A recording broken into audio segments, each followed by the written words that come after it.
അപ്പൊ 100% ഭാഗ്യം എന്ന് പറയുന്നത് 40% നമ്മൾ എവിടെയാണോ ജനിച്ചു വീഴുന്നത് അവിടുത്തെ ഇടത്തിനനുസരിച്ച്. അതായത് ചില ആളുകൾ ഫുട്പാത്തിലായി പോകും, ചില ആളുകളോ അംബാനീന്റെ മോനായിട്ടായിരിക്കും.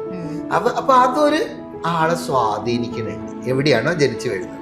ഇനി ഇതേ വീട്ടിൽ ജനിച്ചു വീണ രണ്ടാൾക്ക് ഒരേ ഭാഗ്യമായിരിക്കില്ല. ഇതെന്തുകൊണ്ടാ?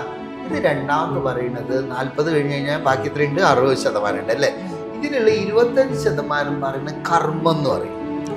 കർമ്മം എന്ന് പറഞ്ഞു കഴിഞ്ഞാല് സിമ്പിളായിട്ട് പറയുന്ന എത്രയേ ഉള്ളൂ, you can go for wine, you can go for divine, up to U.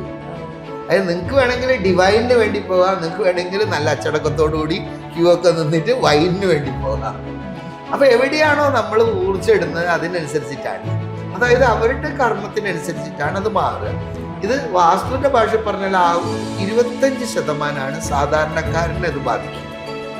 Okay, ഇനി കുറച്ചുകൂടി സാധന ചെയ്യുക, മെഡിറ്റേറ്റ് ചെയ്യുക, പിന്നെന്താ പറയുക, ഓരോരോ പൂജകൾ ചെയ്യുക, പ്രാർത്ഥന നടത്തുക, അങ്ങനെയൊക്കെ ആകുമ്പോൾ ലൈഫ് അങ്ങനെ ആക്കി വരുമ്പോൾ എന്താണ് വെച്ചാൽ 25 എന്നുള്ള മാറി 100% വരെയൊക്കെ ആവും.